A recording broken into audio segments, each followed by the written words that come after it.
So, what are the key elements of this mythology of love? And the first element is, I think, that the object of love is sacred. Writing to his lover, Evelina Hanska, Balzac expressed this very well when he said, how I should have liked to remain half a day kneeling at your feet with my head on your lap. Kneeling is the gesture of a man who worships a divinity. Now, the second element of this view of love as enchanted, as sacred, is that it is impossible to justify or explain. Cupid is, of course, the little god we have come to associate with love, who throws his arrow, which penetrates the body and the flesh, and which then makes the person wounded, unable not to love. Consider Humbert, the hero of Nabokov's Lolita story, who sees Lolita for the first time and says, I find it most difficult to express with adequate force that flash, that shiver, that impact of passionate recognition. The third element maybe of this type of love is that it overwhelms completely the experiential reality of the lover. Writing to his wife, Josephine, in 1796, when he was the commander of the French army in Italy, he was on the battlefield. Napoleon stated with much flourish, I have not spent a day without loving you. I have not spent a night without embracing you.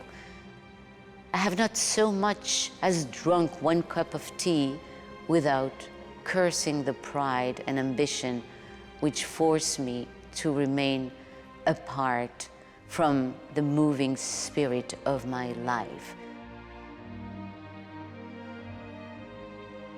You see that here the emotion overwhelms him entirely, even on the battlefield.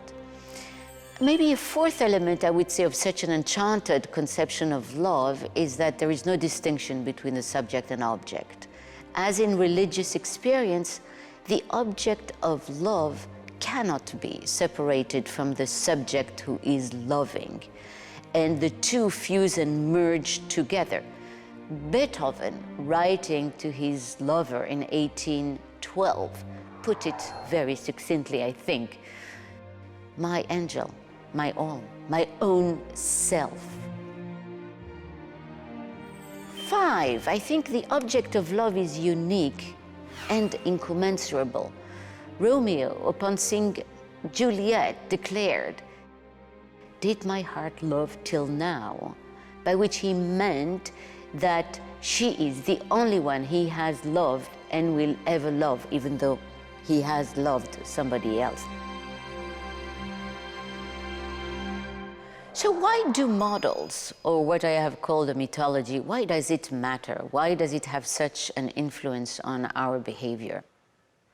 In psychology, in social psychology, there have been lots of experiments which tend to show the point that I've been trying to make, or that is made by sociologists, namely that language and metaphors and models play a key role in emotional life, and in particular in romantic love. In the 1960s, two psychologists, Donald Dutton and Arthur Aaron, did the following experiment. We have two groups of male participants. Each group walks across two bridges, but very different styles of bridges. One bridge is very scary. It is a suspended bridge over a big abyss, and it's very narrow. And the other bridge is actually safe and sturdy and stable.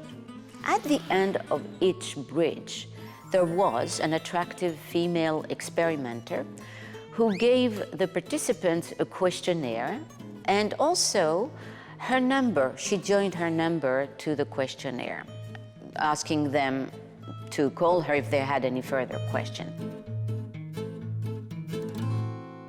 they found that the men who walked across the scary bridge were much more likely to call the women and to follow up on the study. Why? Because the scary bridge was actually created a general state of arousal. If the bridge scares me, I am aroused by fear. But then I see an attractive person and I attribute my arousal to the attractiveness to the person.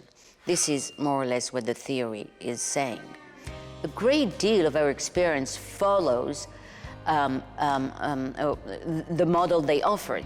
That is, we have a general state of arousal, and we will use known scenarii, known models, known mythologies or stories or metaphors to interpret our emotions contextually. A word of conclusion. We have come to think of love as mostly a problem in our psyche, as something we should resolve perhaps with psychologists.